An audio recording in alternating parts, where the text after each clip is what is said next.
Hey YouTube, just seeing if y'all are around. Sorry I'm late.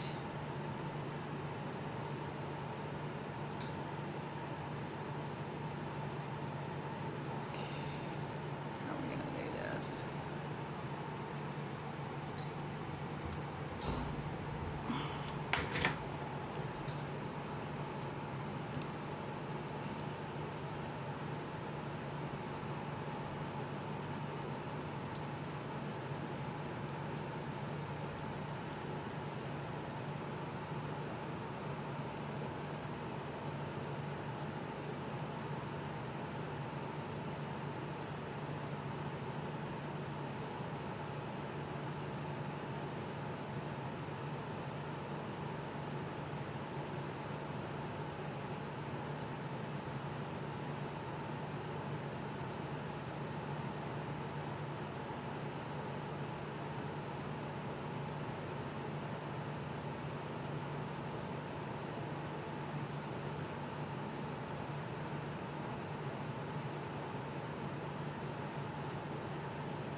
Hey guys, how's it going?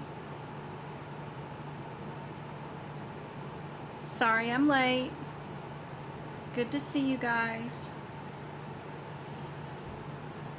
I'm streaming on YouTube and on TikTok. There is 2 views. If you look at the YouTube view, you get to see the electronic version of the exam. I have the heater on right now, so let me turn that off. I got cold sitting here. Ooh. It's 51 degrees here in Arizona. Hey Sharon, good to see you. Sorry about this morning. It was a little crazy because I switched over from being on Zoom to YouTube, so that was my first one doing just a class on YouTube, but making it to where only you could see it if you had the link that I emailed you, so that it's still kind of like private or unlisted, so that you can go back and rewatch the class anytime you wanted, and you didn't have to wait on a Zoom password and all that stuff. Plus, I don't have to worry about Zoom not recording it or something. So YouTube has been pretty good to us about keeping our recording. So I hope you found the repeat of that class and was able to use it. That's awesome. I'm so glad you liked the class. We did a lot of E&M today, didn't we? That was crazy. I am live on YouTube, Jessica, and if you do go see me on YouTube, you're gonna see, I can't show you right now. I don't think I can get the camera over here. My stormtrooper's in the way. But you're seeing 2 views on YouTube. You're gonna see my questions, but you're also seeing the electronic version of the CPT book too. So it's really kind of cool. Your screen will be split. I got a new desk today. I was using a camping table of all things. It was, you know, plastic and it was used for camping is what we took it for.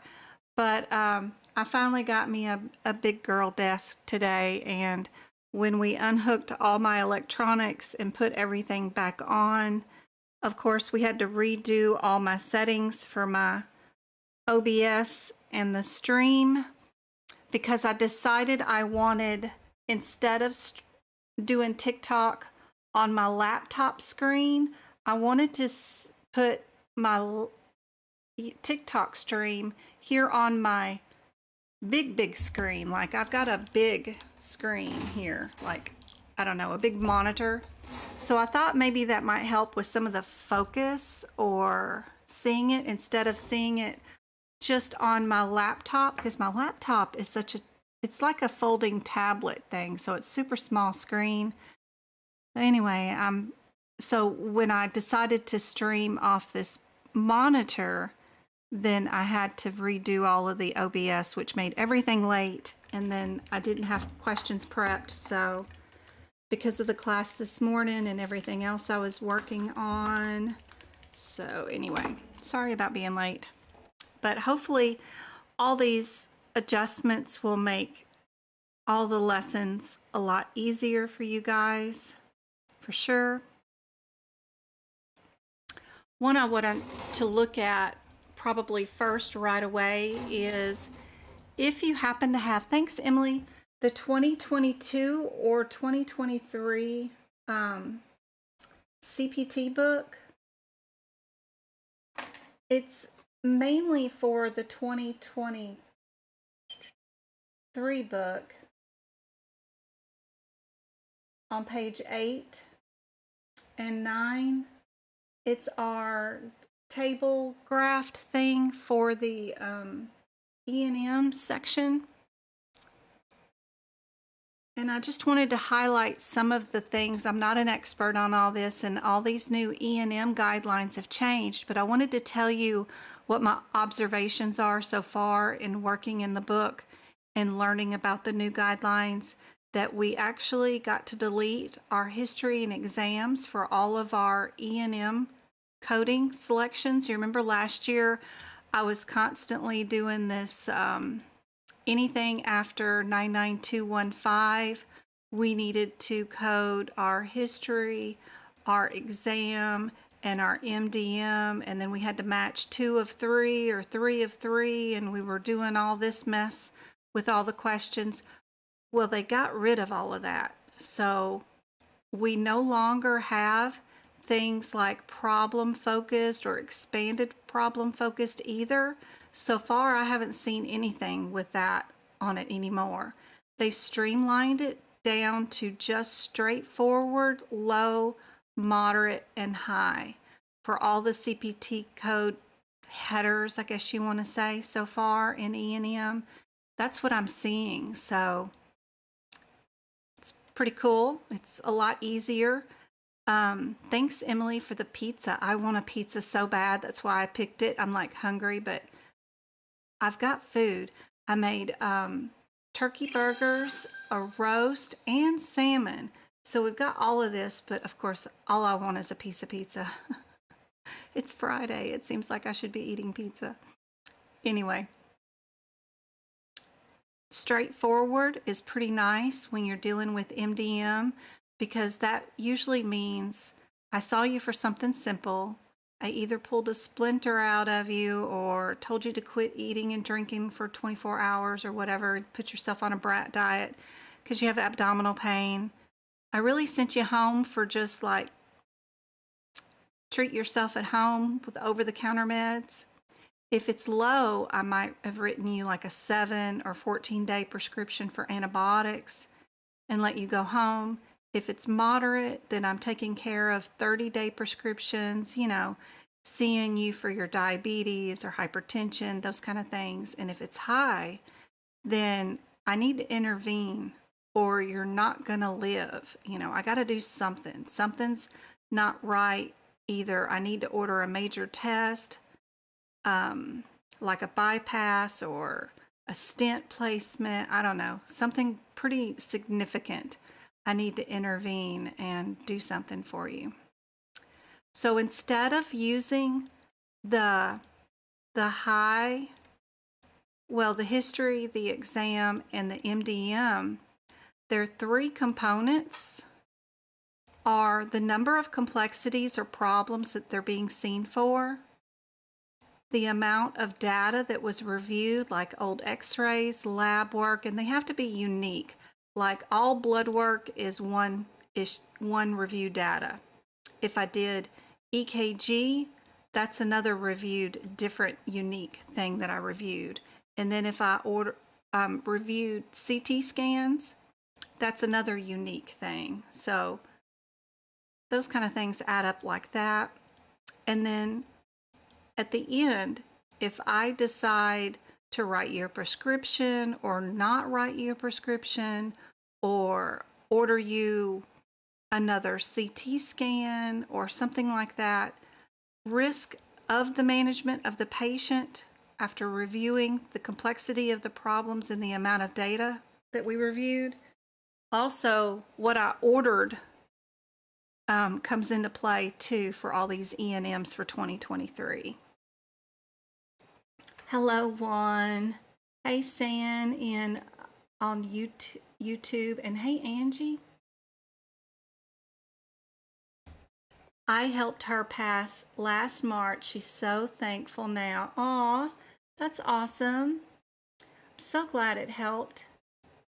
Are you coming back? Are you going to be doing like your something for maybe CPMA or a CRC? What you going to do next? Just curious. I'm talking to the people on YouTube. Wayne's is going to lose their subscription to TikTok soon. TikTok is telling me for some reason to announce that. All right, I'm going back through chat real quick just to see what everybody's been saying.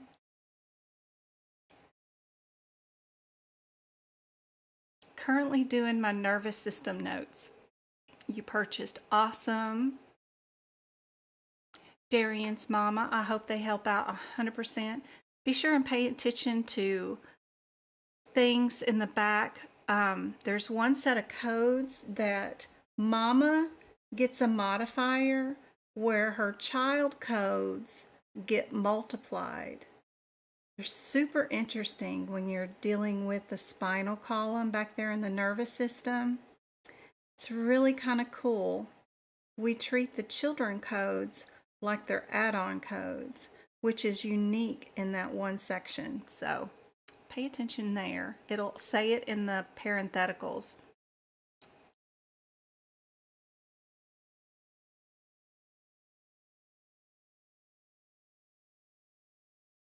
Sorry, Jessica, about it not sending you a notification. Usually you get one because I'm streaming through an OBS server and not directly through YouTube. Maybe notifications don't go out like that because I'm doing that. I have no idea. Brand new to all of this. Hey, Emily, thank you for sharing the live too. Thank you for all the donations. We got 25 subscribers here on TikTok and 4 shares, 3,000 likes. Thank you for tapping the screens. What would you suggest buying the test with a retake or just one test? Absolutely, Samantha, get 2 tests. I know it's an extra $100 or whatever, but get the extra test. That way you can go into the first attempt with less stress. You can think of it as a learning tool, as a way to go in there. If you pass or fail, it's not that big of a deal. At least you will learn or have an opportunity to audit the exam and see what it's all about firsthand. Learn what kind of codes they're picking in each section. What kind of vocabulary terms are they pulling? Then you can prepare and have a much better plan for studying for your second attempt. It's what I did. I scheduled my first attempt right away before I studied one lick of coding. I went on and took the first attempt. Didn't even care whether I passed or not. I just needed to know what to study. So the only way to know to study is to take the exam and see what to study. So because there wasn't no Miss Jen around to tell anybody. You know, there was just all this stuff over the internet about everything. You got to know how to medical coding, and you got to know all these guidelines. And it's like, okay, but from the exam point of view, they can't test you on every 1,000 pages of each book. So what are the key points that I need to know from the exam point of view? So that was cool. That's what I did. What do we do if our teacher isn't teaching us properly? Where do we start? Start with getting a AMA CPT book 2023. Then you go to my website at medicalcodingbyjen.com and you go to the page that says CPT book prep and click on every picture and do exactly what it says. It's all 100% free. Just go to medicalcodingbyjen.com, sign up for an account, click on my CPT book prep page. It'll have a picture. Click on it. It'll tell you exactly what to do throughout your entire book. Go do that. And when you get done with all of that, there's even some notes on what to do for ICD-10 and stuff like that too. So when you get done with all of that, you can decide then if you want to go on and get your ICD-10 book or your HipPix book. Get those marked up like I've got posted how to do it. It's all free. Then you need to join our study group, which is again 100% free. It's on the social media tab on my website. You can go right there and hit join now. That will throw you into my Discord server, which is 100% free. It has tons of rooms for you guys, of free resources for every section of the book. And you're also going to click on that YouTube right there, of course. Follow my YouTube channel. And then you're going to come to these lives Monday, Wednesday, Fridays for free, either here on TikTok or on YouTube. I stream both simultaneously. And you're going to just start watching my free classes. And you're going to do what I say to do.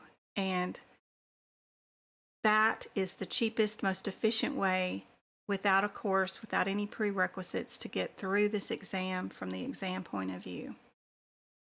And I will teach you how to pass from the exam point of view.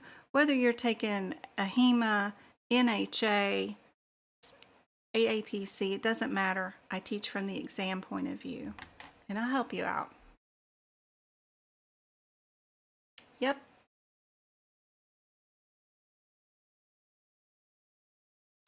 Do I only do certifications? Well, I just teach you how to pass your certifications so that you can get a job in the coding career, whether it's CRC, CPMA, COC, whatever, any of them, CCA, CCS, NHAs, CB, whatever it is. I like to teach from the exam point of view because that's all you need to do is pass that one final exam. Hey Amanda, hey MK. I just got on too. I didn't get started till 7:30. Aw, thanks Wayne. She subscribed again. You are awesome. There was a Charlene. I don't know if she's on YouTube or on TikTok. She's scheduled to take her exam on January 24th. Uh-oh, why is my monitor not charging? No, is that my laptop not charging? Something's not charging and it's fixing to die. I gotta figure it out. I don't know which one it is. It's gotta be this laptop, right? 26% battery. Anybody else taking their exam here in January? Shout out in chat where you're at right now. because Charlene wanted me to squeeze her in for tutoring, and I might be able to do that tomorrow if she's available. I just need to get a hold of her. I gotta take my mom to a rock show to see some pretty rocks. I don't know. And when I get done with that and eat, I should have some extra time. I know I'm gonna do MK tomorrow, and I should be able to do Charlene, or anybody is going to be taking their exam, maybe, in the next week. Samantha, she's been worried all day which one to buy. You test February 4th. That is coming up. That's Dari's mama.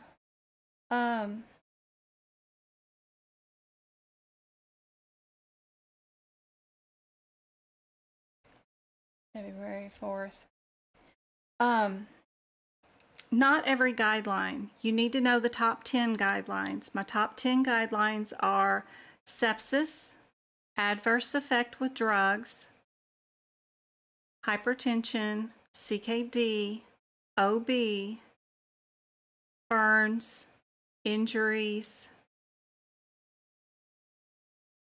overdoses of medication, mental health, something like anxiety, panic attacks, something like that. They have a guideline with that one. And wellness exams, risk adjustments, that kind of stuff. What can go into those or not. Just my top 10s. No worries, Samantha. Happy to help. She's trying to pass first time. Try not to stress too much. It'll give you a mental block.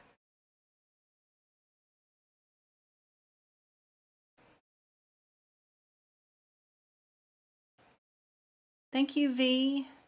You got yourself a glitter badge again. Thank you for sending the stars.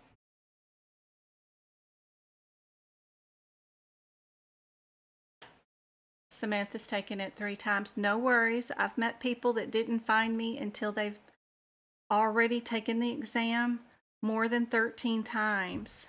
Then they found me. Hey, peace, love, and smile. Happy to help. Do we have to stay a member with AAPC to keep our certification? I believe so. But a lot of times, you know, this is tax deductible.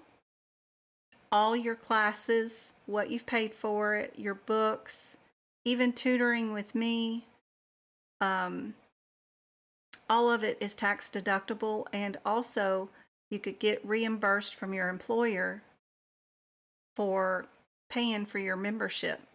If they require it, then they are, in general, they should reimburse you for it. So that's what a lot of people do is, you know, they might pay for it the first year and then find a job, and then every year after that, talk to HR and see if they'll reimburse you every time it comes up. And you just give them the receipt, and there you go.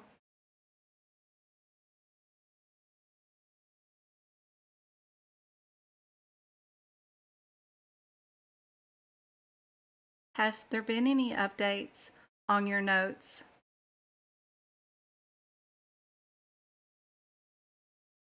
Selena, yes, I've been asked by AAPC to no longer distribute that. So, but there have been updates. And what was that, Wednesday nights?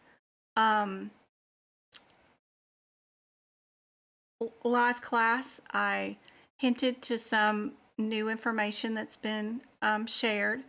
Also, today's TikTok, did it get shared? I wonder if it's up there. I have a new YouTube video too for today. It was like 4 minutes long. I don't know if TikTok shared it out. Sometimes they're slow about posting stuff. Oh yeah, the compliance tips. Um, those those 4 questions I shared, if I'm sharing it like that, then it's been transmitted telepathically to me that these are the types of areas that you really need to know for 2023. So how about that? So if I'm posting it right now for you guys, that's important. So be sure and keep up with what's being shared, especially on short videos like that.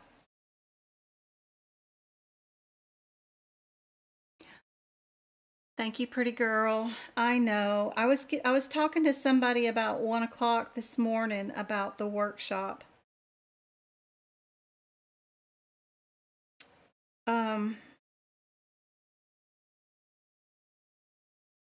Situation, and I just wish everybody's email addresses was correct on my website. If for any reason you put in a wrong email address on my website, or you're not getting any emails from me, please go create you a new account on my website with like the way your mama would get a hold of you email address that you might use. You know, I'm not tracking it. I'm not spamming you. I'm not sending you anything that or even trying to sell you anything. I'm just trying to reach you by email. And my website is awesome. I pay for great emailing software that I can see down to the millisecond of where it was sent. And it also sends me back all the ones that bounce back that don't go to that email address because either somebody typed CON instead of COM. I go in there and I fix y'all's accounts when you do that independently. If I know, like if you spelled Yahoo wrong, there's been so many things I see wrong sometimes that I'll go in there and edit behind the scenes. But if I could just verify that whoever booked the workshop is actually reaching and getting the communication without me having to individually send them individual emails, that would reduce my stress about those situations a lot. Also, I want to get out of Zoom.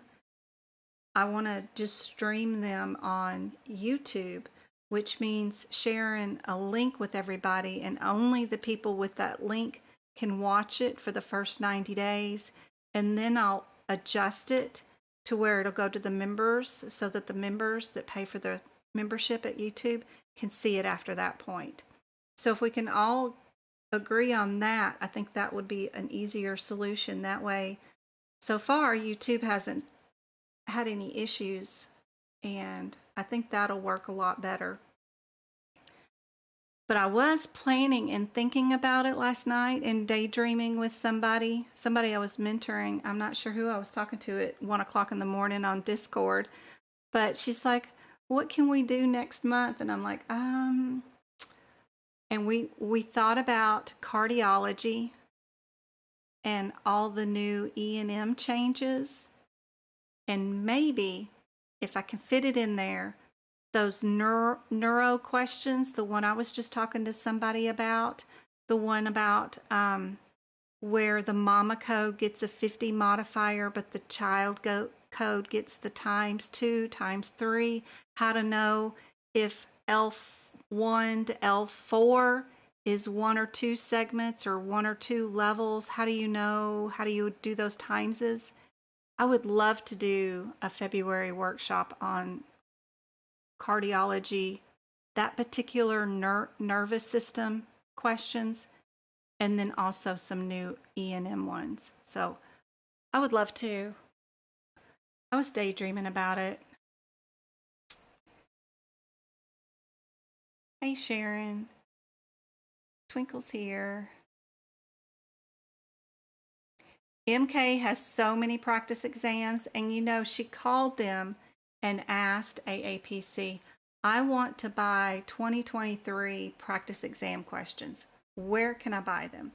And she's like, okay, for 35 bucks, I got you a guaranteed package of all 2023 questions. And she gets it, and it's none of it is none. No, nope. So, yeah, stressful. No worries. I haven't really started much yet. User 17144 says, hello, I'm late.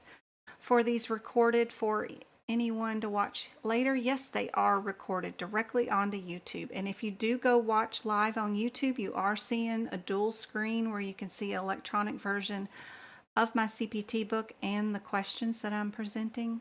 So you do get two screens. She makes 5 mistakes each time. MK says,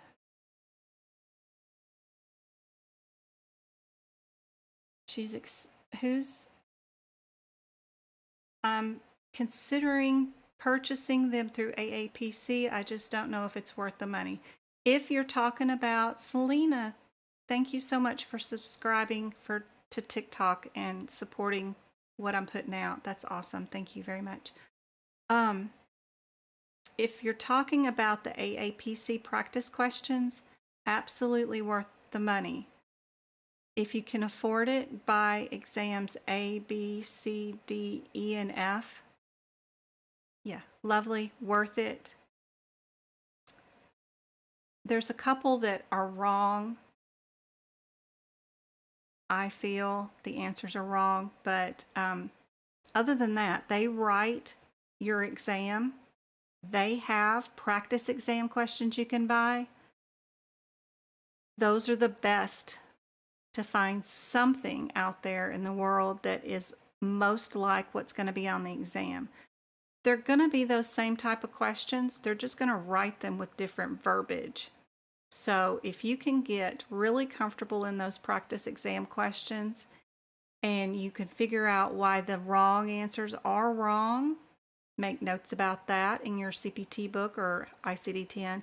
And then you can also make notes about why the right ones are right. That will go a long way to helping you.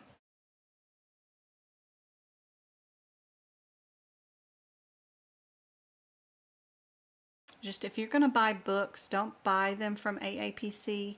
They charge you $25 to ship each one, and that $75 isn't worth it when you can get them for Amazon for cheaper with free shipping.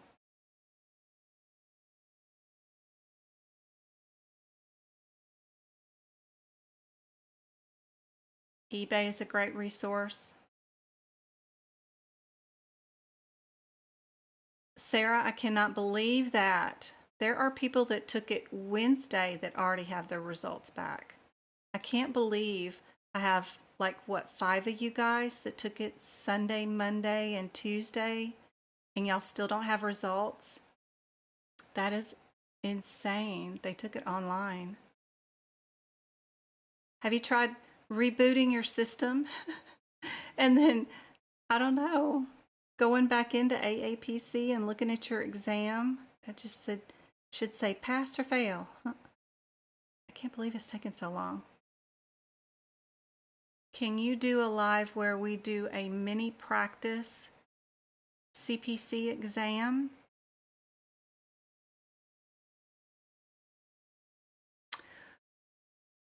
Miss Mommy, I don't.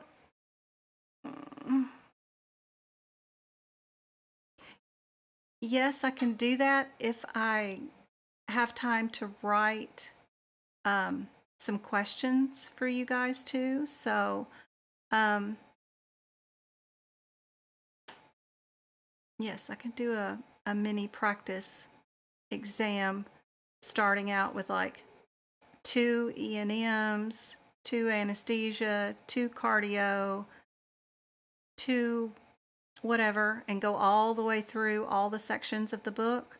That would be fun. My last workshop was like that. The only thing that I didn't fit in was ICD-10 and something else. I forgot what it was. But I did the last workshop which is available still to re-watch if you didn't pre-purchase it. It's on Zoom, and it'll be there for about 86 more days or so. And it goes through all 17 sections of the exam, and I did a couple of questions, about 3 per section. I just didn't get all the way through every single section because we had 2 sections I didn't have time to prep for. But that was one of the best ones, I think, where we went over a lot of guidelines, regulatory, and we went through each section, what you need to have. So that was pretty good. But I can do more of that during our lives. Oh, goodness.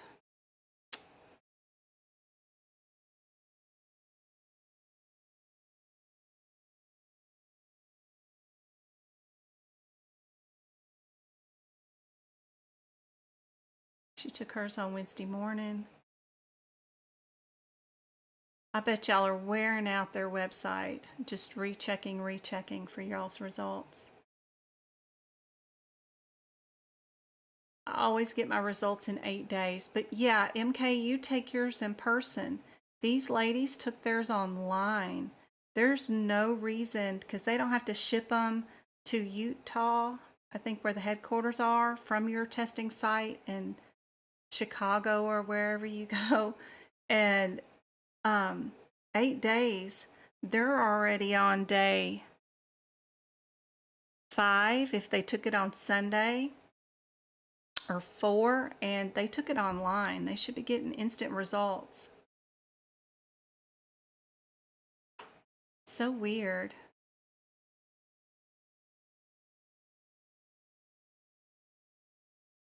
Check Bookface too. Yep, and my website too. Well, on my Discord app, I have a room here that has people selling books. You don't have to pay for fees. Y'all work out whatever deal you want, shipping and whatever. Y'all can do it yourselves. Just be cordial. Some people give away book sets in here. So always check out my Discord app too. What's going on YouTube? She needs help with CPC. She did get the notification. Goodness. Hey, Monica. I wanted to know if you still do your workshops. I am. I'm already planning for February's. When's Super Bowl weekend? I gotta make sure that I don't schedule it for then. You failed by 2 points, Lyric. Be sure and join in on my Friday classes if you can. Every Friday I have a $5 class. Today was 2.5 hours long. We did really hard questions on E&M. These are more like guideline related stuff that you are going to see on the exam, that you really need to make sure you pay attention to these one-word differences. Something that will help you get over that hump if you've taken the exam a time or two and you haven't passed yet. So I have those classes 8:30 every Friday, and we're going to be streaming them directly onto YouTube, but they're private so that only you who pay for the class get to see it. And then after a few weeks or so, I'll post it on the YouTube for my members to be able to see. It's a good class. If you can't come at that time, it's okay. Even if you just pre-purchase for that class, you can watch the replay. And that's super handy dandy to help you get over the hump. Let's see.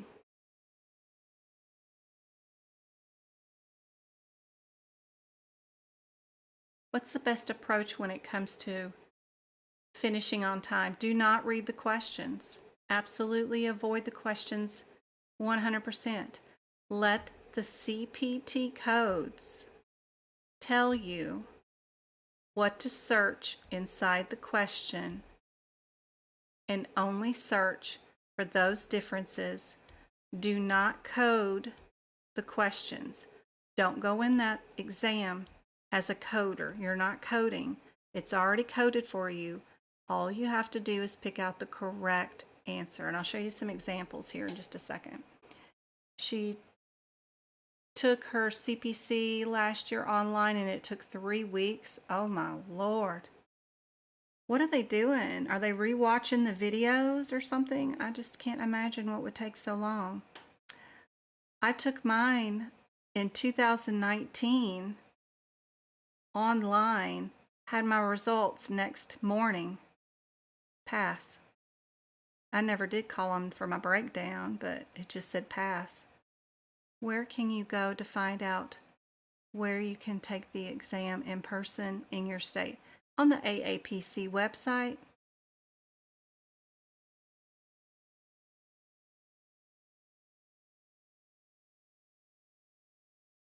MK, it should be in your downloads. So if you closed your screen, you should have this screen on your screen or this place on your screen. Let me see if I can find my mouse. Where's my mouse? My mouse. Oh, I was talking so long, my mouse turned off.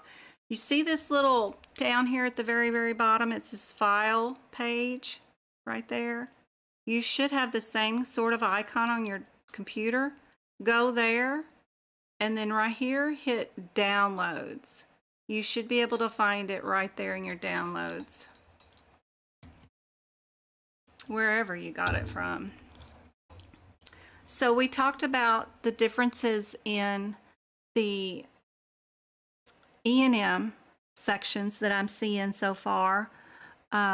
With E&M, we no longer have history or exam to worry about, no longer have problem-focused or expanded problem-focused foolishness. We don't have to do the what is that, PFSH or whatever that is. Yeah, PSFH. We no longer have to do that. We don't have to do the ROS. We don't do none of that stuff no more. All we do is straightforward, low, moderate, high, and we do the number of complexity of problems, the amount of data, and the risk management. Some of their practice exam questions have been updated. I'm not happy with the one that's on exam B. One of their questions I think is wrong. All they did was update the answer, but the question is still the same, but I think their answer is wrong. Also, any of their specialty exams, certifications like, I don't know, cardiology specialty, ambulatory specialty, family practice, OB specialty, none of those practice exam questions have updated yet, and they're still wrong. But you call them, they say they have. No, you haven't. All right, let's do a couple of anatomy real quick, and then we'll do some really cool practice ones. Swan, oh, she is taking hers again in February, early February. All right. What was your lowest section that you failed in? Do you know? San Juan, 1981.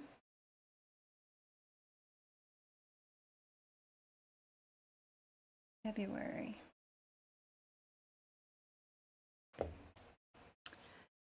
Y'all can type in chat on YouTube too. Let me know what you think the answer is. Thank you so much, Angie, for coming back. I hope I can help you pass that CPMA. I am writing notes for you guys for this year too, so I'm in the process of it right now.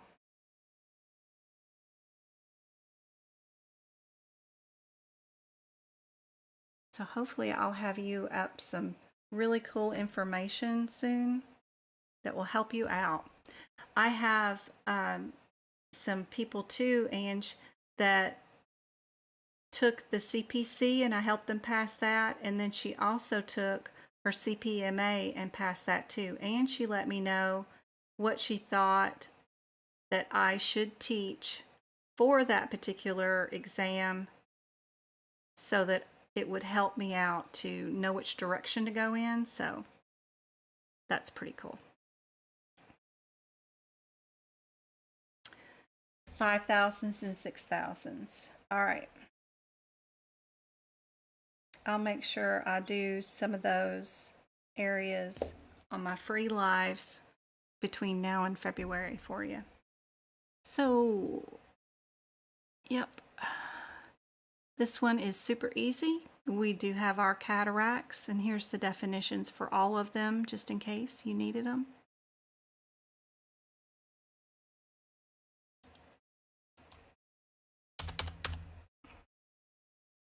There you go.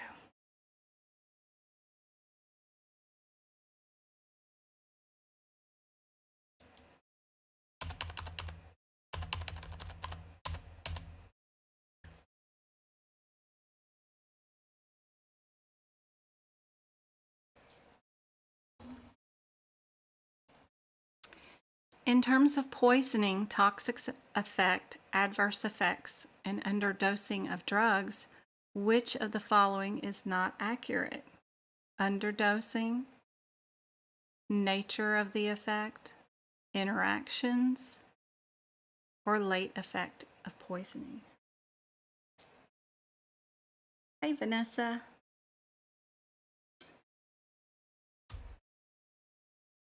You're welcome, Ange. Vanessa says, I started watching you last year at the end of October. You helped me an incredible amount. Aw, I learned about your channel so late in the year, but I still passed my CPC in December. Aw, you're welcome. You're so welcome, Vanessa. That's awesome. Thank you so much for popping back into YouTube and letting me know. That's all I wanted to do was help you guys and make a difference. I saw so many of you guys spending all your COVID money on all these courses and still couldn't pass. And I knew those courses weren't the route. You needed to think about things from the exam point of view. And I just wanted to help. So that makes all the world of difference. So I'm so glad. So glad I helped. Go-Kart on TikTok is saying congratulations, Vanessa. I hope it helped you in your career. People are saying C on this one. Interactions of properly used therapeutic drugs and alcohol and non-prescription drugs are considered instances of poisoning. YouTube, some people are saying underdosing codes should never be assigned as a principal or first diagnosis code. We're looking for something that is incorrect. Do not pick a correct answer. Hey, April, good to see you. She's part of our subscriber crew.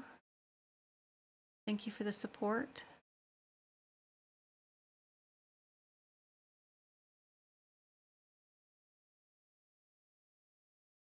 C's and A's, C's and A's.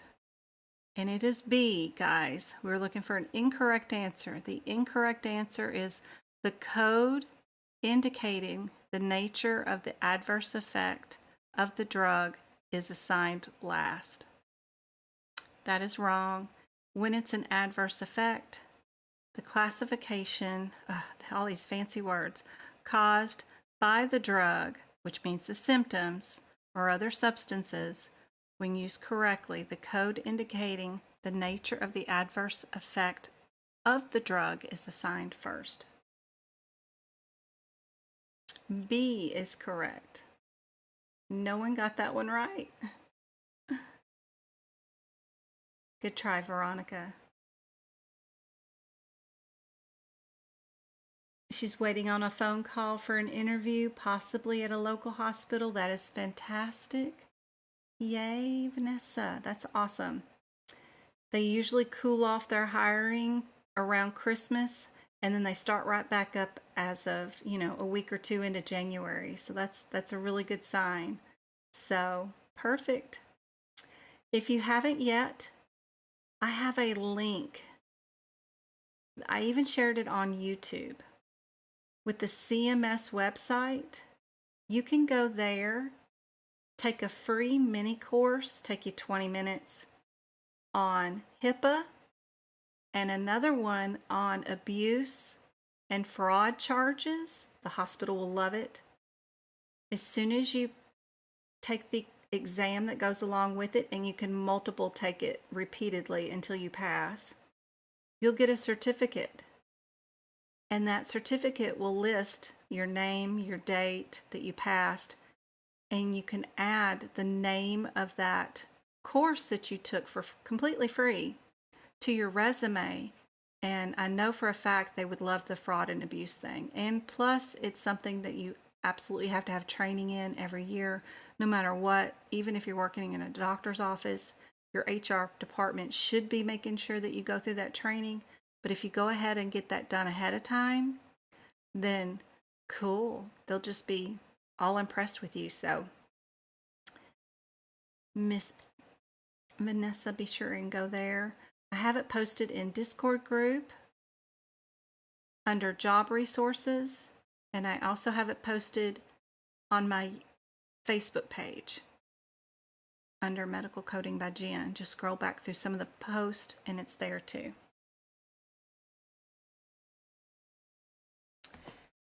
Yeah, it's already in our Discord group. It's going to be in our job resource room. Right there, job resources. And you're just going to scroll back until you see my name on some certificate. It won't be too far. Backwards. Here it is, right there. My, of course, where I work too, we have to do this. So the first one is Combating Medicare Part C and Part D, Fraud and Waste and Abuse. I've got the link right there for you to go to. And then I explain it all in that post right there. I posted on December 8th.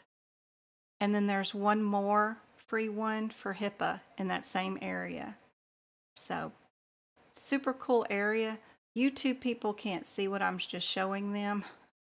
Sorry, but I promise it's there in my Discord under job resources. Just scroll back a little bit, and then it's also posted on the Facebook page.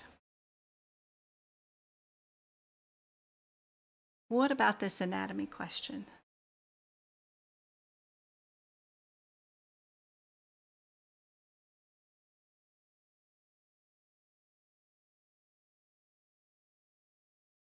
CMS.gov is the website. It's an outreach and education. Thank you for the roses.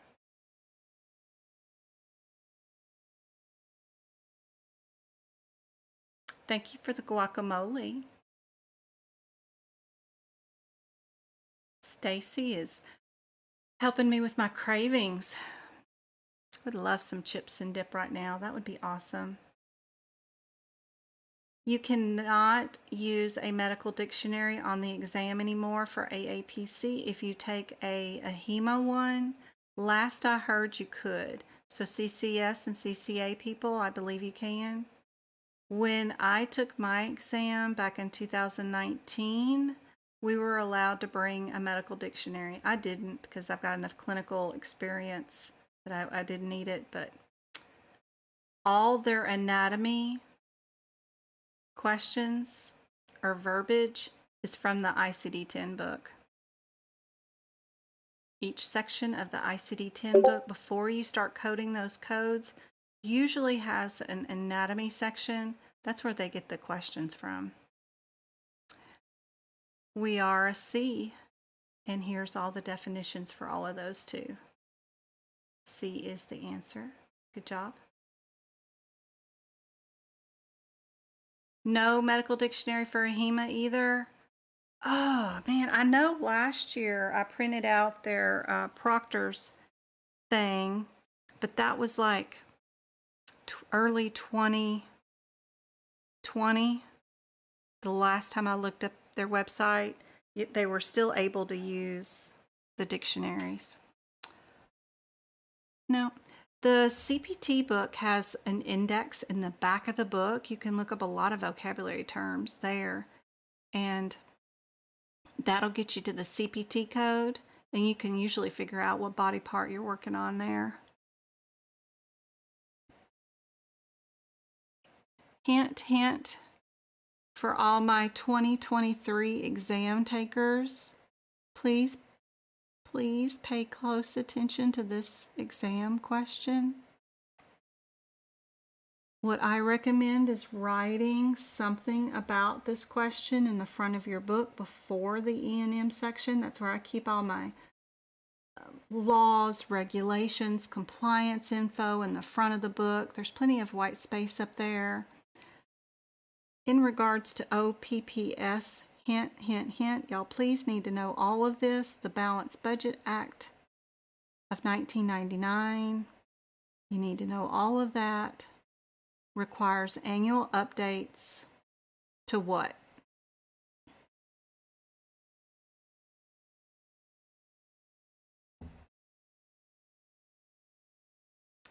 Thank you, Jessie. Thank you for sharing the live. Thank you for the 8,000 taps on the screen.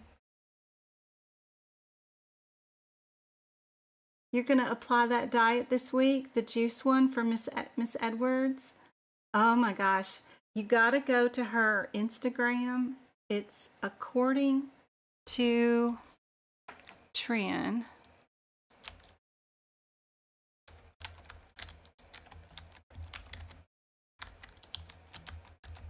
Go to that Instagram.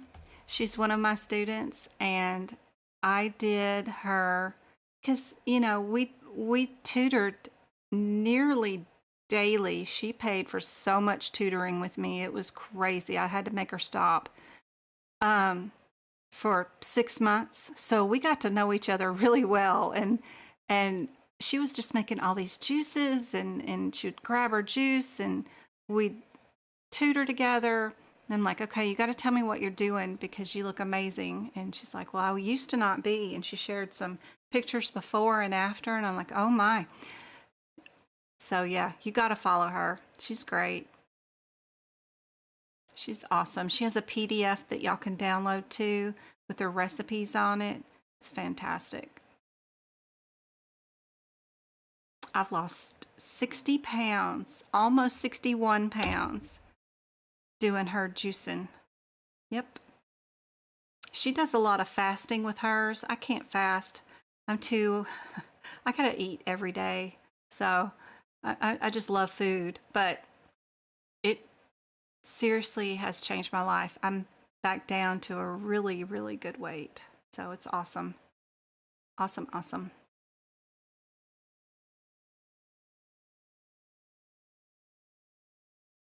Yes, all of the above. That's one of our favorite answers for the question. Thanks, Emily.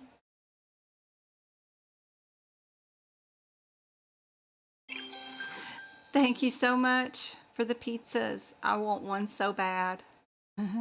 Hey, go-kart. Thank you. Yeah, I intermediate fast. Yeah, during the day and then I try to keep my eating just to like a 6-hour window. That's fine. I just can't go days fasting with just juice. I love to eat. But it took me 8-9 months to lose the 60 pounds, which is great. So I was at 200. Now I'm at 140. So it's worth it. So some months you stall, you just got to keep at it. Don't give up. And then some months it just starts falling off every day. So you just keep at it, no matter what. I cut out one meal with her juices, and then my protein is at lunch. and then I do veggies for dinner, bedtime. And that's it. And it works so good. Plus, my oldest son has been dragging me to the gym. Once I lost, the first 20 pounds, he started getting me out and forcing me to go to the gym. Although he's mad at me because I've gotten out of going for the last 2 weeks. Because I've been working so hard trying to get more content out, do more classes, and do more tutoring with people. But he says, excuses, excuses. You got to get back in there.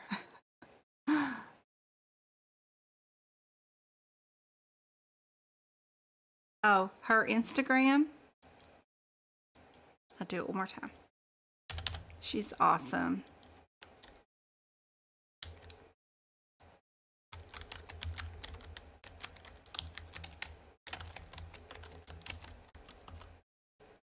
According to trend.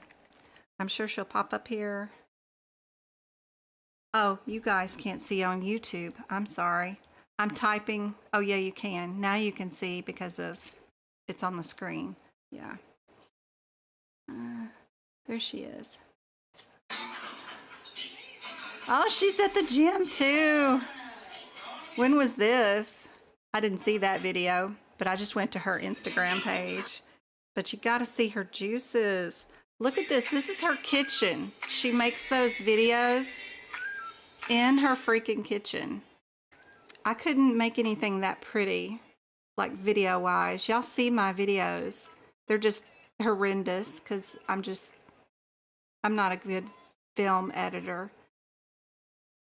That's her fancy machine.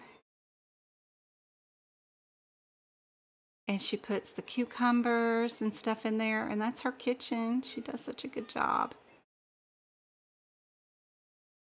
Let's see, what else we got? Oh, the kitty cat litter box. Seeing if I could see any more. Oh, that's one of those. I hate how they make you sit there and watch or something. But that's her kitchen. She's always finding some really cool, fancy little things to cut up and put in there. She uses those glass jars. Anyway, take your time with it. Start out easy. You know what I did first? I made it easy. I went to Walmart's website and I get frozen, already washed and cut up and deep branched fruits, and they're just frozen. And I bring those home. I put them in my Ninja for in the morning because they're frozen. Add some water to it, blend it up in my Ninja, and then drink it that way. That way I don't have to do all the chopping and the squeezing and all that stuff. So you can make it super easy on yourself. I just use Walmart home delivery, and then they just deliver me my frozen fruits. I got my favorites. I love the black cherries and the pineapples, and it's already chopped and all that stuff, and it's frozen. So then I just put it in my Ninja and chop it up and make me a little icy out of it. So I like those. Plus, when you're over 50 like me and you're hormonal, you know, and you're having hot flashes, those things are great. So yeah, you don't have to be all traumatically fancy with it. I'm all about convenience.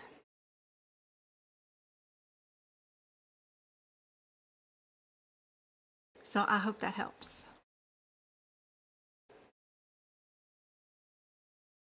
And it's fairly cheap. Walmart's got the best prices, of course, because they have a corner on the market. You know, they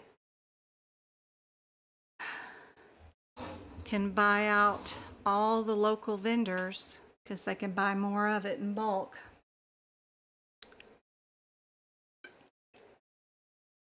I want to reduce too after passing my CBC exam.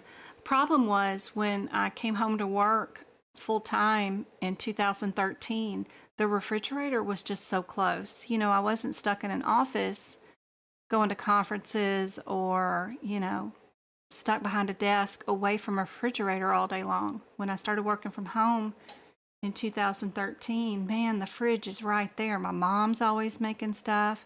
My kids are always making stuff. Yeah, that got to be unhealthy.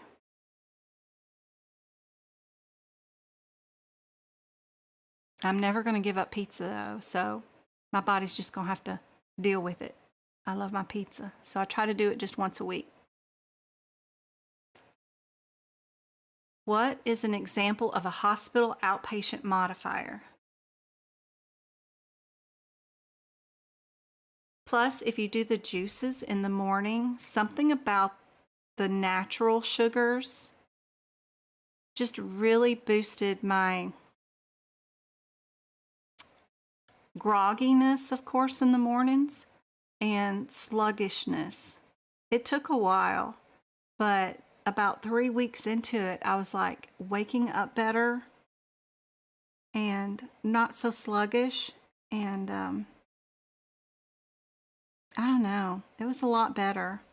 Plus, if I like sweets, so if I do that, the icy thing, I can stay away from the cookies and the cakes and stuff.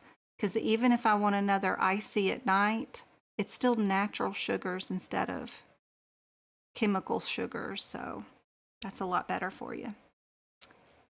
If one of these T codes is an outpatient modifier, because they're all in a row like that, then they all are.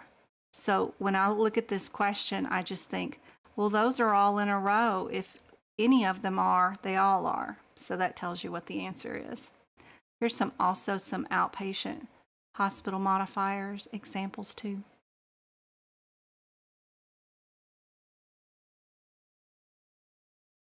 When your exam is near, you start eating and eating and eating. It's hard. Just have to stay focused. Keep busy.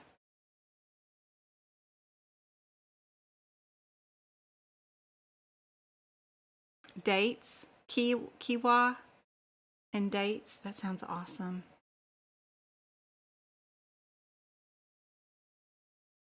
Small bone at the tip of the finger is called what?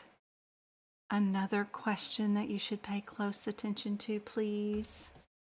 Make notes in your CPT book under the musculoskeletal section. They have the bones drawn in. They just may not have them labeled. So please, please, please make sure. Kiwi is also good for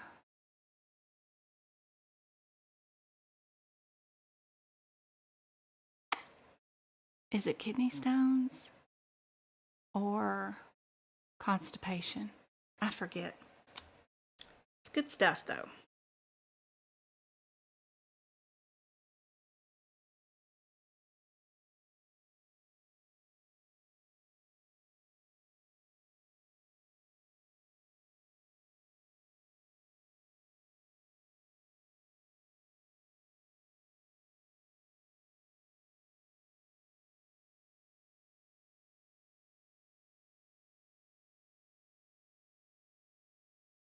Sorry, Travis just texted me. Mommy, I miss you and love you. It's over at a friend's house right now. And I'm like, I miss you too. And he's like, and I want my Converse shoes. I'm like, no. You cannot have them. Not yet. All right.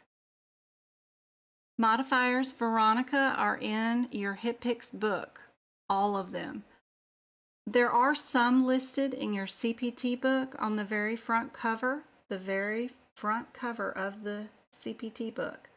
That flap, it's very thick cover, does have a few. You do have an appendix in the CPT book too that lists some in the back of the book.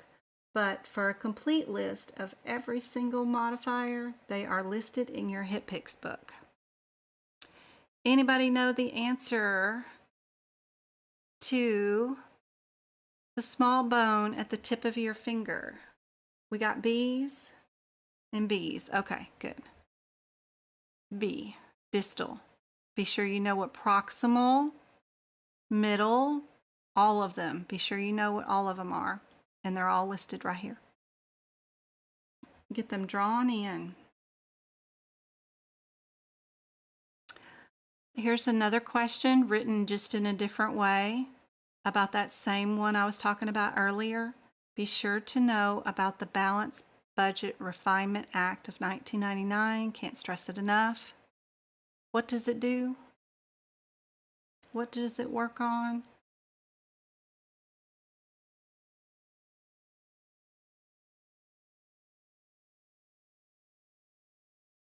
I hope the view on YouTube is better than it was this morning, too.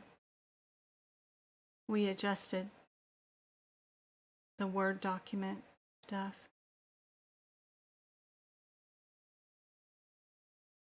I have to rewatch them. You got your 2023 study guide today? Ooh. We're going to have to compare notes, Crystal. I want to see if it's changed any or updated much.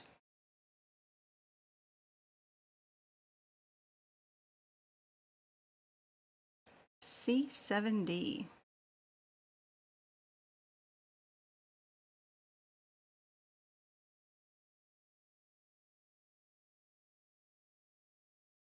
We have B. B is the answer, yes. Be sure y'all know that one.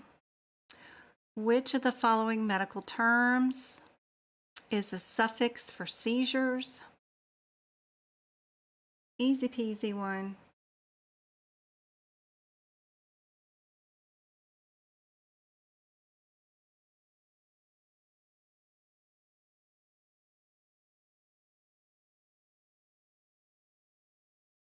How's my twinkle doing?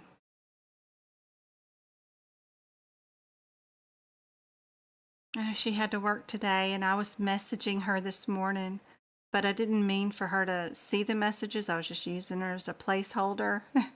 And she's trying to drive to work, and here I am messaging her. Yes, D is the answer, and the answers to all the rest.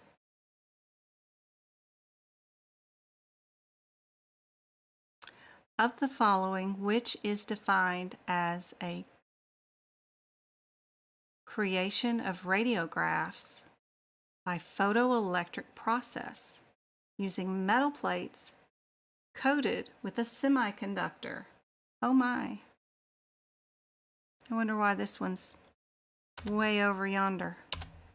Why are you way over yonder?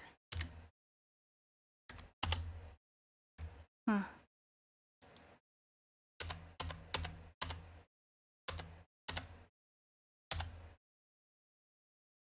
I can't stand it when the stuff is not lined up properly. Like, what the heck?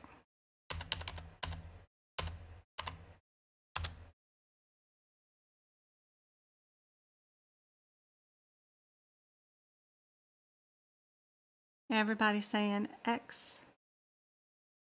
X-ray. Good job. There's the answers to the other ones, in case you needed them. Which of the codes is used for a home visit counseling session, including marriage counseling? Oh my. Of the 99509, 10, 7, or 6, which one includes marriage counseling? It shouldn't be too hard to find if you know where it is in the CPT book.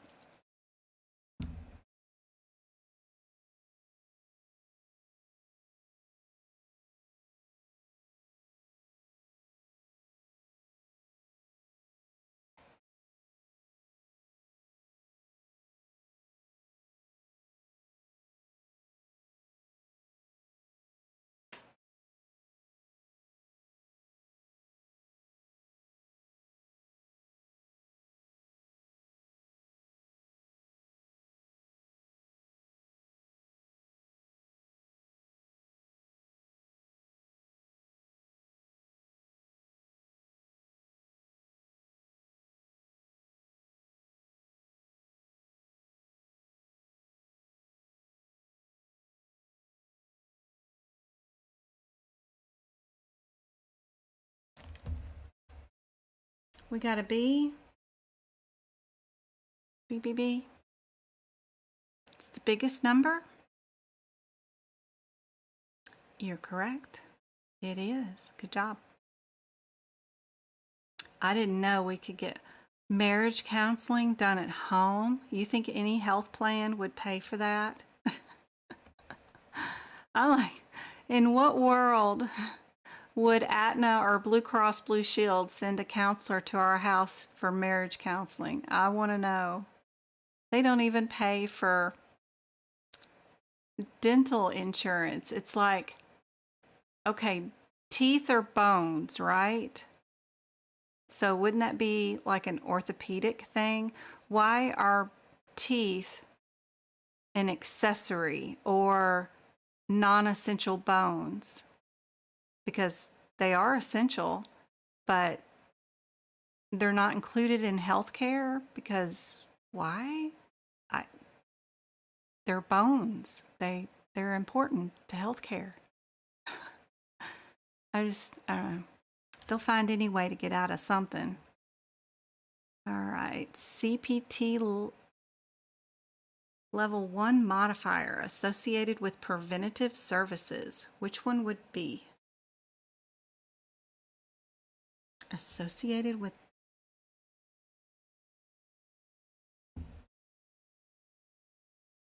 It's expensive, speaking from experience. Yeah, but so is premiums for healthcare insurance. It's just, why is that particular part of our body excluded from healthcare and we have to have dental care? It makes no sense. It's a bone. They're doctors. They go to doctor school to be dentists. It's ridiculous. Why is that part of healthcare excluded from normal care? If you break a tooth, why isn't that like breaking your finger? I don't understand. I don't know. It just seems silly. All right. Get me on my soap horse. We got D's. Everybody saying 33?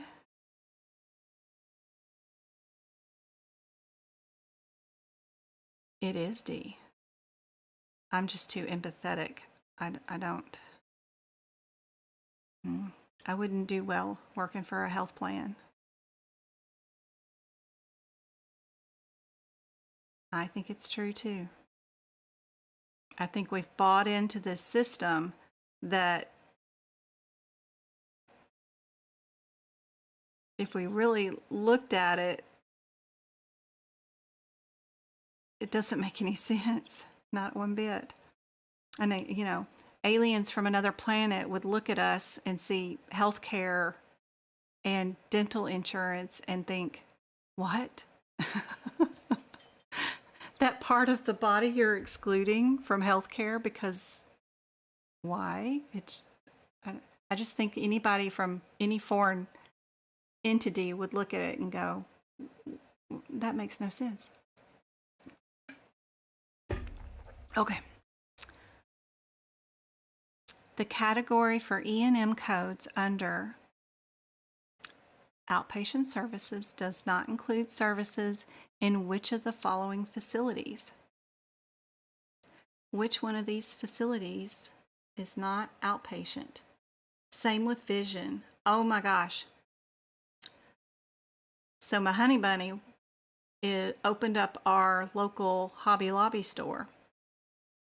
He's the runs the whole place, has the keys to the building, the safe, everything. He opened the store, hired all the employees and everything. It's one of those companies that's more religious than other ones, right? But the owner of the company, him and his wife, both wear glasses. But what do you think they do not provide any of their employees besides birth control? They do not provide birth control through their health plan system. But they also do not provide any vision insurance for any of their employees. And I think as I see him in photographs and pictures on C&M, Tops, Fords, whatever, you know, richest people, I think, you know, how do you wear the glasses and know that you don't provide eye insurance for any of your employees? How can you do that? I couldn't do that. What? Yeah, it's crazy. It is insane. And they make, you know, they promote you and make you these supervisors or store, you know, managers only to get you to work 80 hours so that if you do hire any other people, but you're restricted and can only give them like 28 hours a week because they're paid by the hour. You work their leftover 40 hours. And then they get mad at you because they can't get 40 hours. But then the business won't let you let hourly people get 40 hours because if they did, they'd get health insurance. It's just ridiculous. It's just ridiculous. But anyway.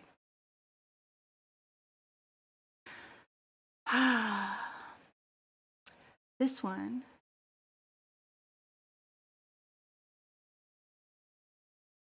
Urgent care? Urgent care? Who's saying B? Who is saying B? Isn't that an outpatient service? We're looking for one that is not. So I'm probably distracting y'all with all this candor, my view on things that I find ridiculous. Which one is not an outpatient service? There you go. You work in an eye doctor's office and they don't provide eye. Wow. How do people set up a corporation like that? I could never, ever, ever, ever in my entire life deny anybody anything, number one. But how do you set up? I mean, oh my gosh. That is insane. I work for an eye doctor, but they don't provide eye insurance. Yep. Acute hospital care. Perfect. Yes. Perfect.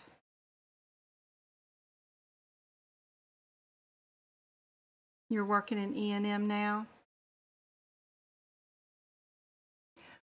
This is a cool one that I saw. So if you're looking at this answers without a question,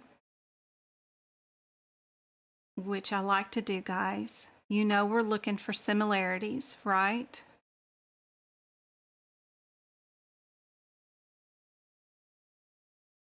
What do you see here?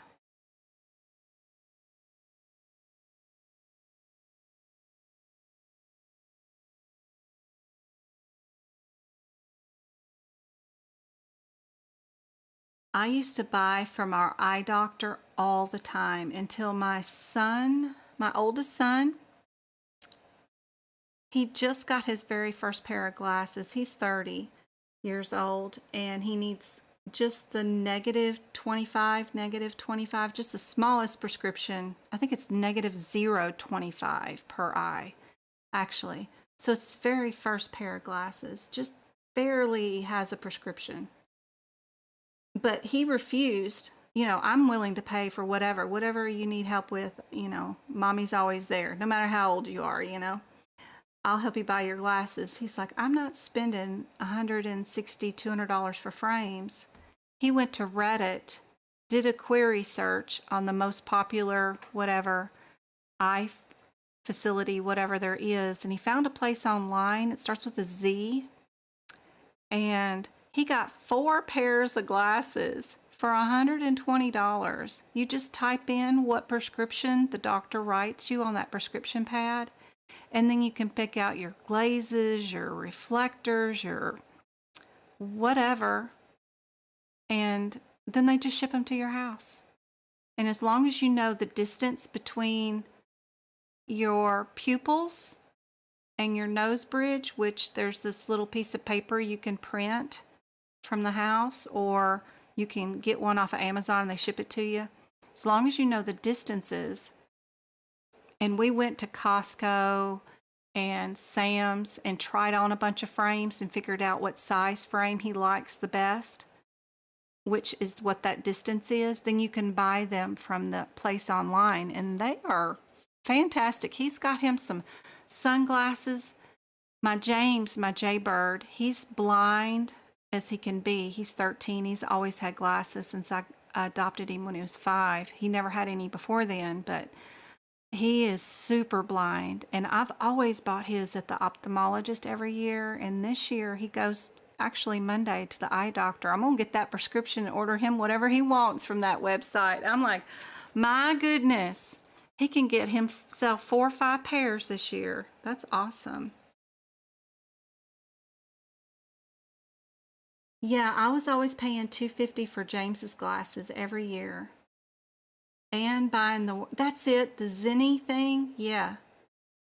And because he was a first-time buyer, he got, the first time you get like 20% off or something. So they got 4 pairs. 1 pair of super cool sunglasses. They look like Jeffrey Dahmer glasses, but they're cool aviator thingies. Yeah. Okay.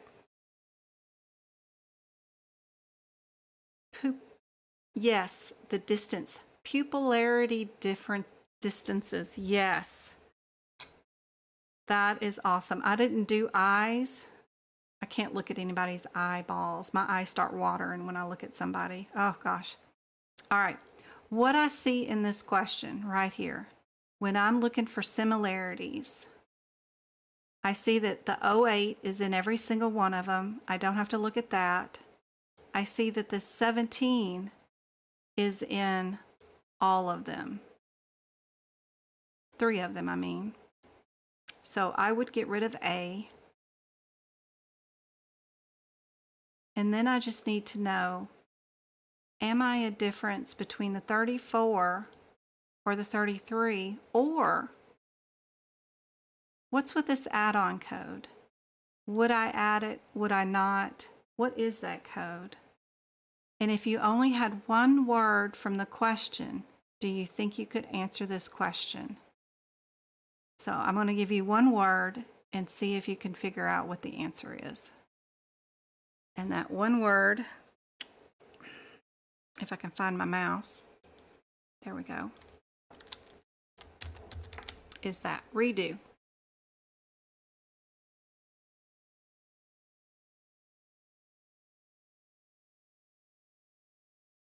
San Juan, she asked about contact lenses. Do you know if Zenny's does contact lenses too, guys?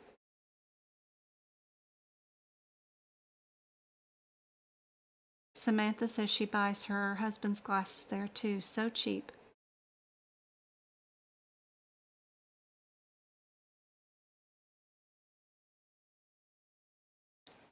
Good night, V. Is it getting late? Yeah, it's 9 o'clock. It is late. I'm sorry, guys.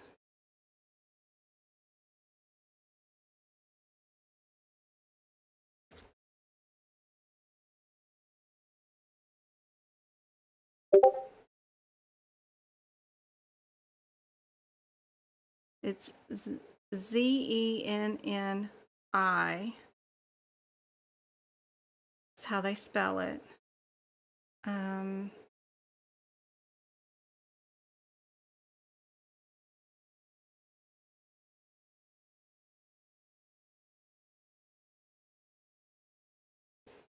They have an article about them, pros and cons about it.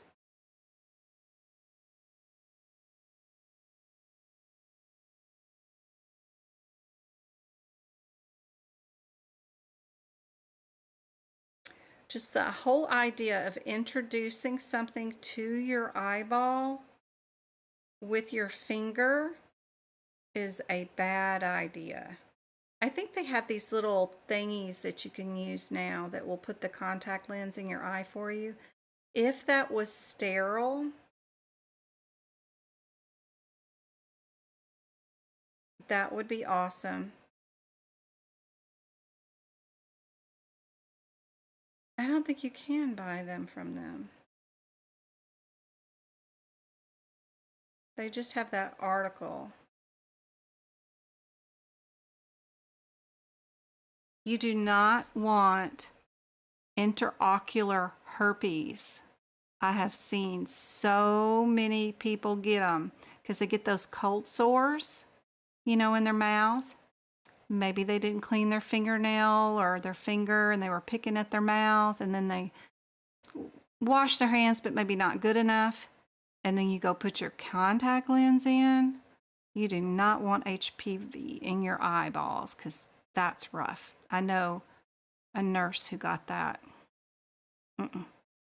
Mm-mm.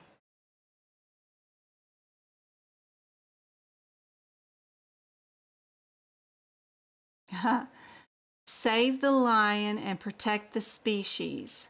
So that's the order of some veins or arteries or something right there. That's an acronym. Or what is that called when you do one of those things? Oh, God, where's my brain?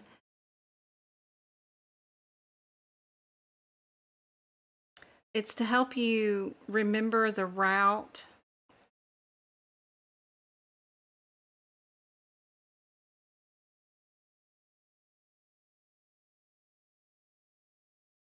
Mimics, MEMOIC.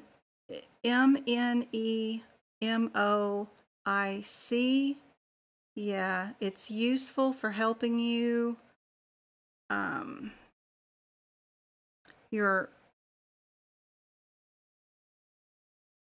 the axillary artery branches. There's also one like cadavers are dead people. There's a lot of them, but they're fun because they help you remember the routes in and out the body and stuff. So what's the Save the Lions? Save the Lions is the axillary branches. You set the S, the T, the L, the A, the P, and the S all stand for something in those areas.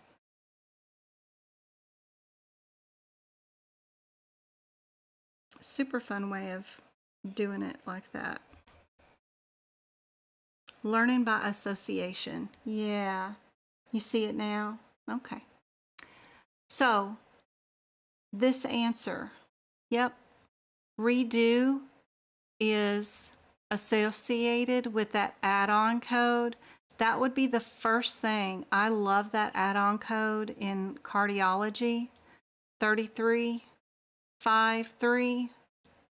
I know if we've used or we are going to use that add-on code, that it has to be a redo cardiac procedure. No other answer would work. And this particular question did have redo in the exam question. And just seeing anything with redo in it, you know what the answer is going to be. What about this one? What do we see here?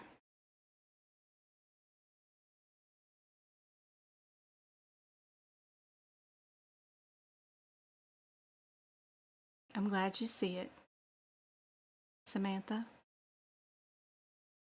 Great, Stephanie. Thank you. We've got 9,000 likes on TikTok and 10 shares. Y'all are awesome.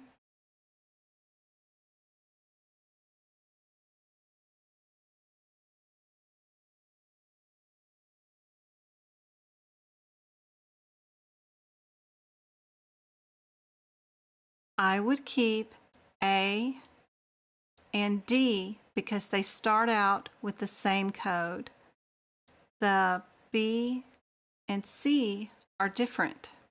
The only difference between A and D is just whether we used the 33508. What is our 33508?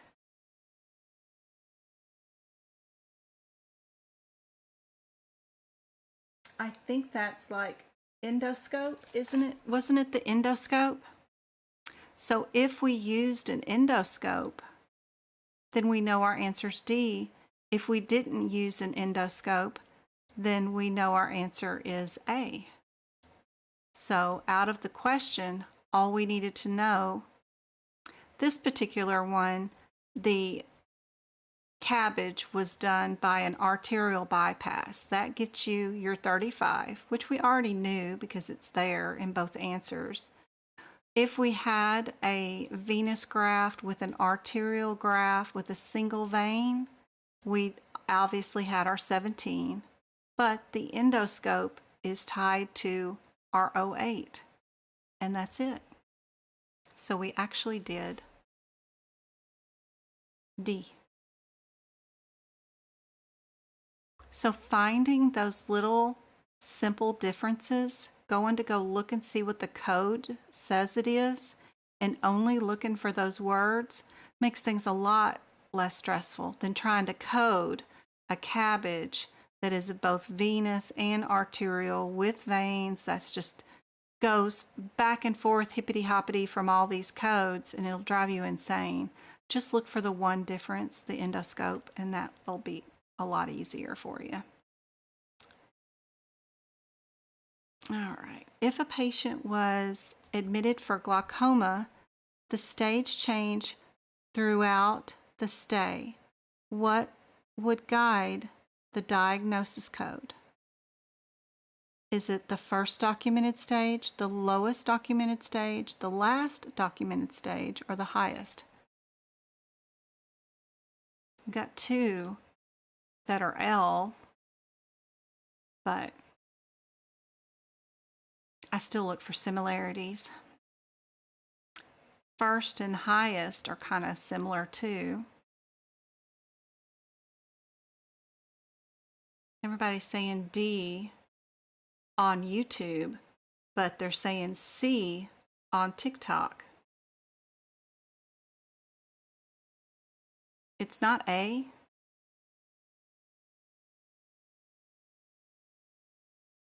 The patient is admitted with glaucoma. The stage changed throughout the stay. Oh, maybe it is the last. Maybe it is C. Whatever the doctor says. I like that one too. It's D. You guys are right. The highest stage. It could go up and down. Just code the highest. Good job. Good job, guys. YouTubers got that one.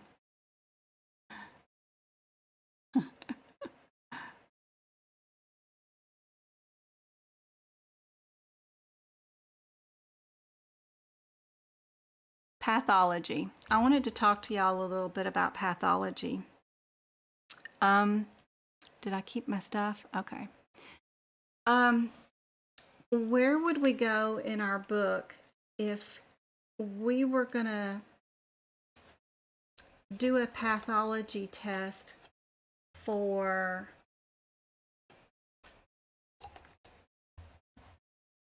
testing for things that a patient might have been born with? Where would we be?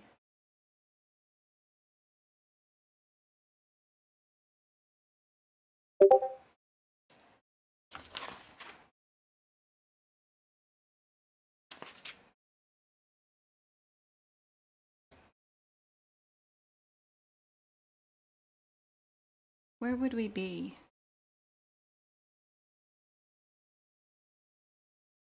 Where would we be? So like if they have cystic fibrosis, breast cancer traits, autism,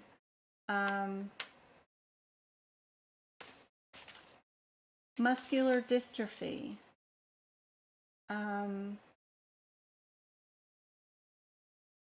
Fragile X chromosomes, those kind of things, Rett syndrome.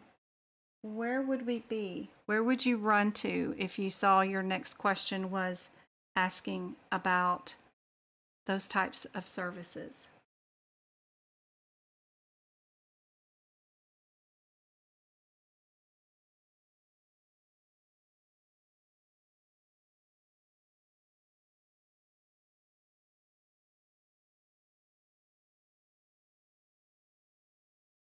I love you, user 495.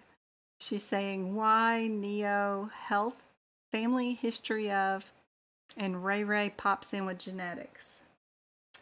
Yeah, if you got the 2023 book, page 573. If you're in the 2022 book, we're gonna be on page 577. Gene, aka, also means DNA. So at the top, you could put above the word gene, DNA. Nobody knows really what these first pages are for in Lab and Path, and I don't think a lot of teachers teach about them. Thank you, Kimberly, for subscribing to the YouTube channel. I hope you find all those repeat workshops and bonus material super helpful and well worth it. Love it. Thank you so much. So if we were to look for a patient and you're staying on your page 573 or page, what was that, 577? Depending on which book you're in. If we were going to look for the Fragile X, how would we find that on this table? Does anybody know? So this table is separated into columns. The top of the columns are claim designation, abbreviated gene name, full gene name, commonly associated protein diseases, or CPT codes. Which one of those would work? Thank you, user 49, for subscribing to the TikTok subscription too. You are awesome. That does help support this content and my time away from the kids and family. Plus, I use the money from both YouTube and TikTok to give away free stuff like notes, tutoring sessions. I got some AAPC swag. It's Denise. You'll have to go put in, you've got this blue eyeball. I think I can remember that.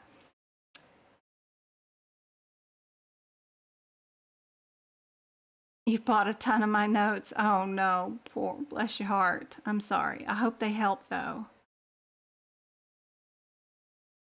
Yeah, the commonly associated column is your most helpful column. And if an AAPC or medical coding exam question is going to ask you about anything here, it's where you would find it is in that commonly associated proteins column. There's some interesting things there.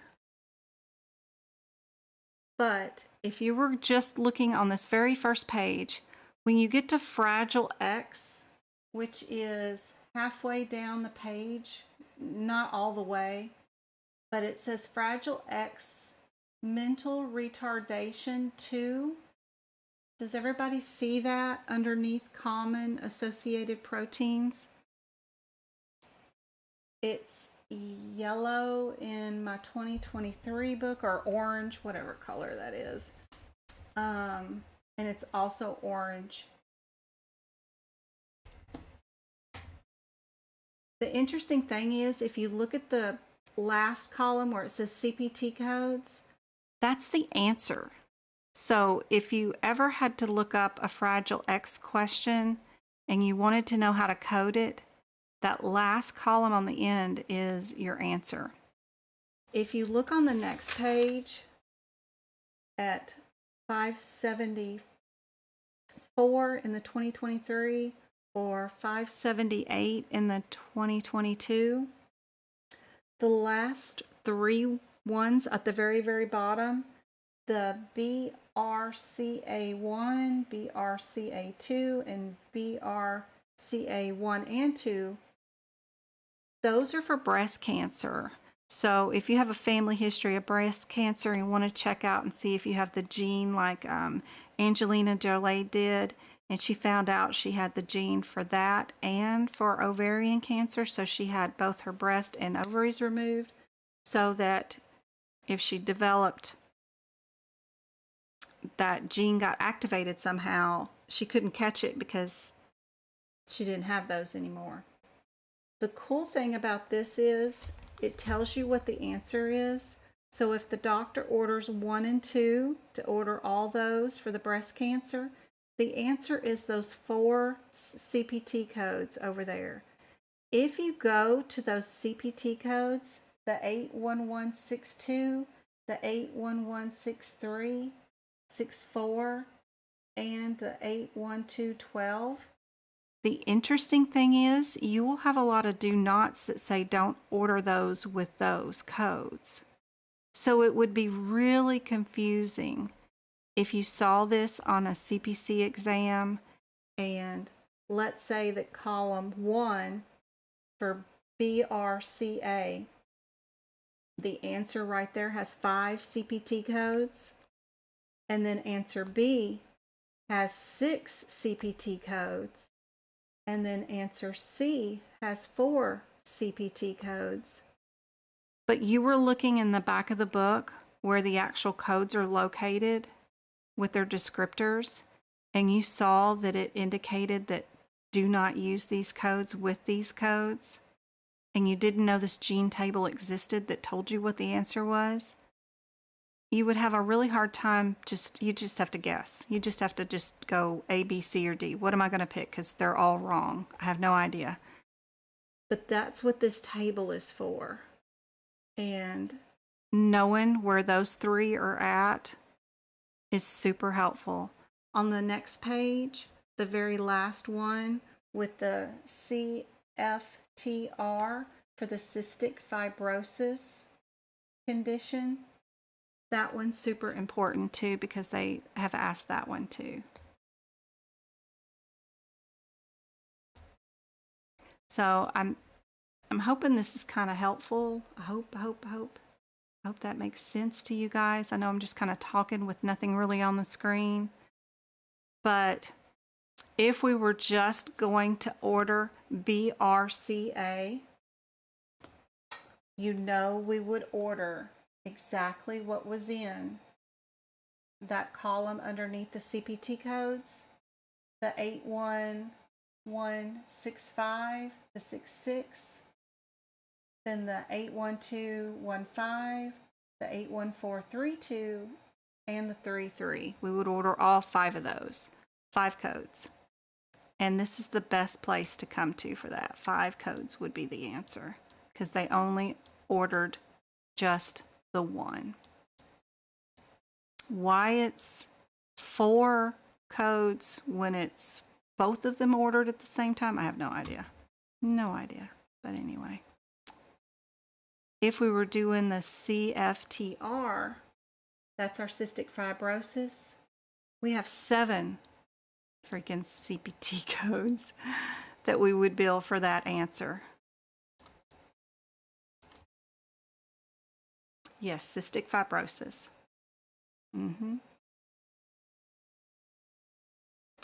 April's waiting on the next set of notes.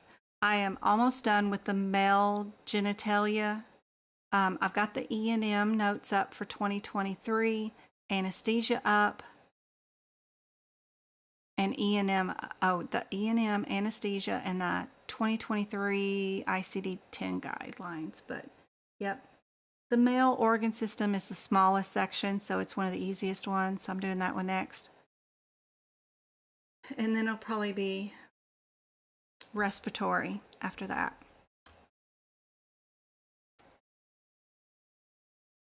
If we were doing spinal muscular dystrophy atrophy 1, what would be the answer for that question?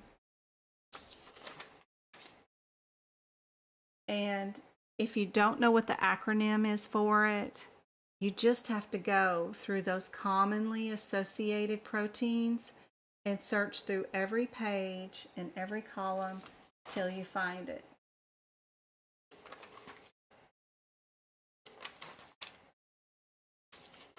And these are meant to slow you down, for sure.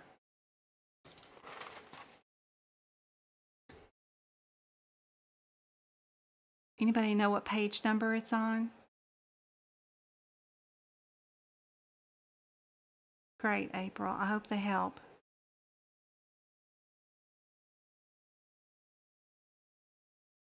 Anybody know what page number in either book that spinal muscular atrophy 1 is? You're welcome. You're welcome, April.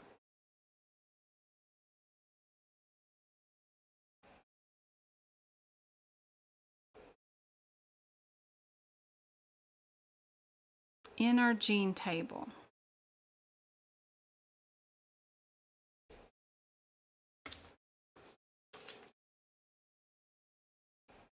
in our 1994, let's see, 594, 594,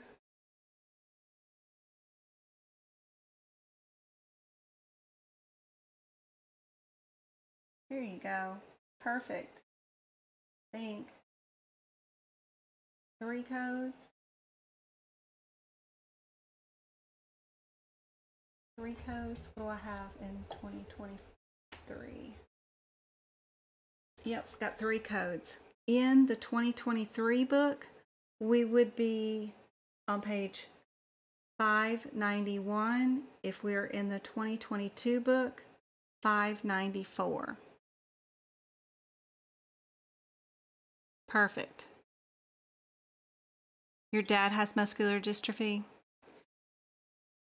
When I did peds, I met my first muscular dystrophy kid, and I had seen this kid since birth. I had delivered the baby and seen him up to kindergarten, you know, come in, see us in our outpatient clinic, also see us in the ER, the hospital from time to time. Him and his mom was still having babies. And at kindergarten age, his little ankles would just be so weak that they wouldn't. He was running through the hallways, but they weren't lifting his little foot like they used to. And that muscle wasteness after you've had all that strength of a toddler, you know, and then you're 4 or 5 and you can see them, the muscles just not working like they used to before, is pretty dramatic and devastating. And there's nothing, I don't know, it's like nothing you can do. Yeah, that was the first time I ever saw somebody and knew them for 5 years. I gave him all of his baby shots. And to see that happen is traumatic. So I feel for your dad.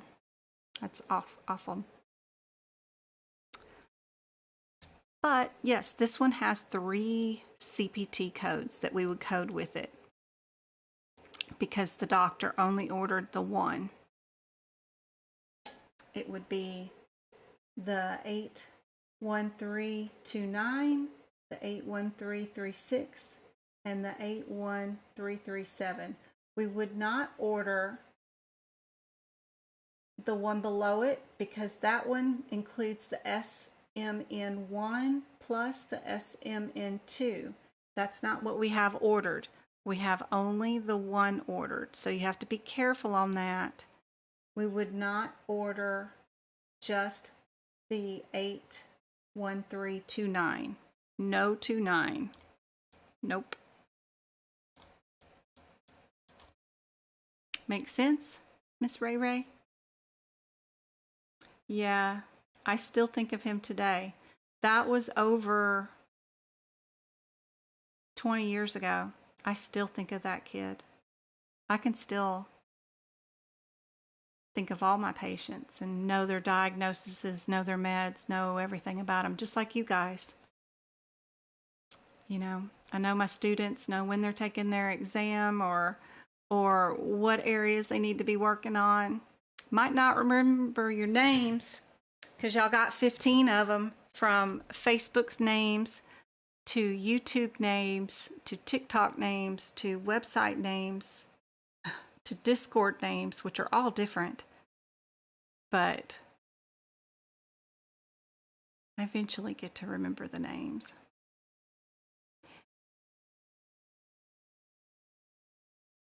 But yeah,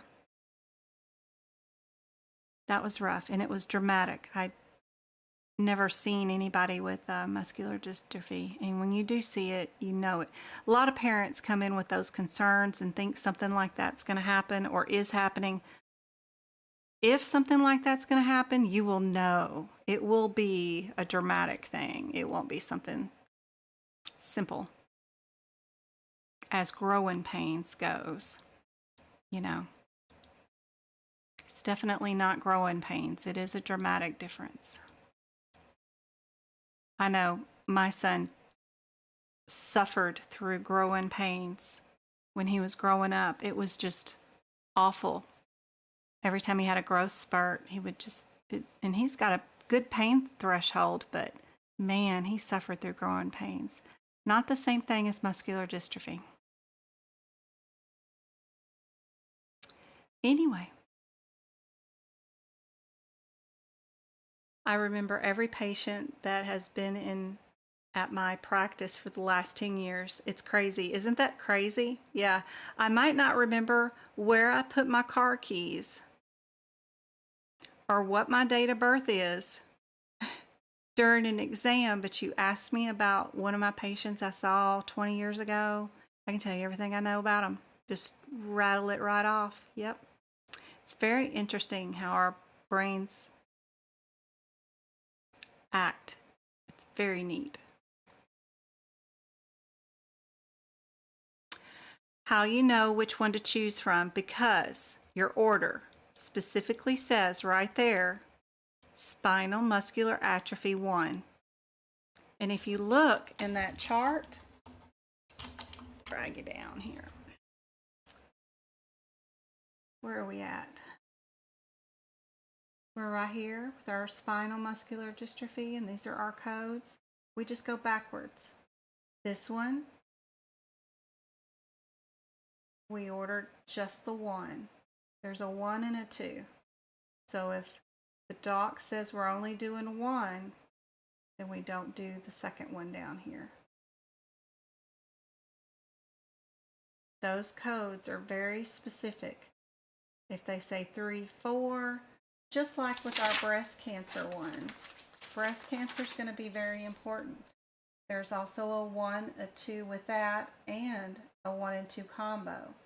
Those little differences are super important. Pay attention to. That will get you different answers each time. Yep. Cystic fibrosis only has the 1. There is no distinction differences, so that's cool. So hopefully that helps.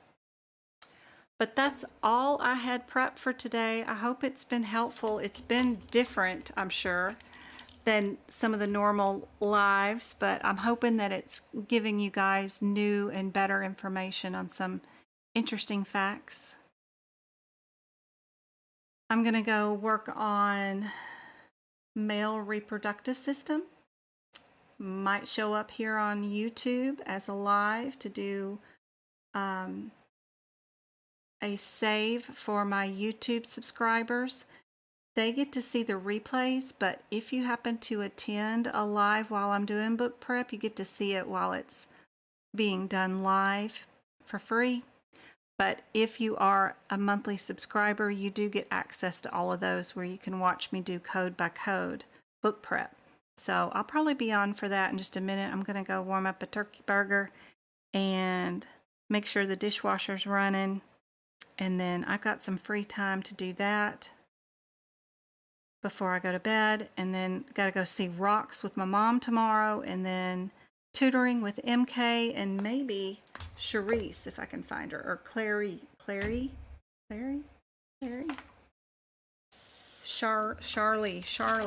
She spells her name Charlene. I gotta find her because she's gonna take her exam on the 24th. I write y'all's notes down and then try to make sure I can get with y'all to see if there's anything I can do to help you out before your exam, if I know ahead of time. But anyway, I hope this has been helpful. I'll see you guys later on YouTube. And I'll definitely be back on Monday for 2 hours of TicTok for sure. Classes with some practice exam questions we'll work on. And don't forget, if you've failed your exam and you have not passed your medical coding certification exam, I do have a class on Fridays that can help you out. All you got to do is go to tutoring and workshops, and the Friday classes are super helpful for my ducks who have not passed the exam. We do 2 hours and you get the replay of that even if you can't attend. And we did 2.5 hours today, all E&M, and they get those replays to watch it over and over again and practice those questions again. We did a ton of cases, so those were cool. They were up here. We did all these cases this morning. Those were fun cases. So yeah, those are only for experienced people that already have their book notes done and have tried to take the exam and failed though. So that's what those classes are for. I'm going to work on a workshop for February. We're going to do cardio, E&M, and just a tiny bit of neuro. Anyway, I hope this is helpful. Thanks, April. Yep, you do use those path charts, especially for those breast cancer ones and the cystic fibrosis. I didn't know how to do these either for my CPC exam, so I'm sure if I was asked one of these, I would have gotten it wrong. I just would have picked an answer. I have no idea. So it's neat that I've tried to learn this now, so hopefully that's helpful for you guys. Thanks, Twinkle. All right, guys, I will see you later.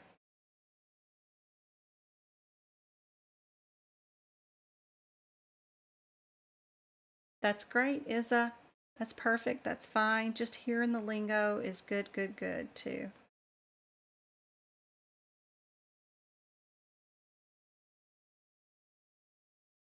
Ooh, we got 10,000 likes.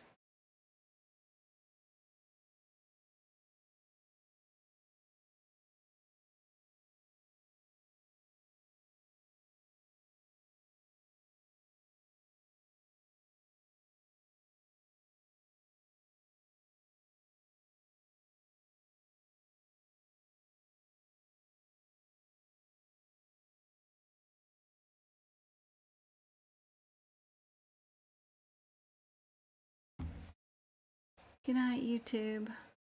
I'll probably see y'all back in just a little bit. Good night, Juan. We started off all day together. You and I have been together since 8:30 this morning. That's over 12 hours. That's 13 hours. You are dedicated. Good night, guys.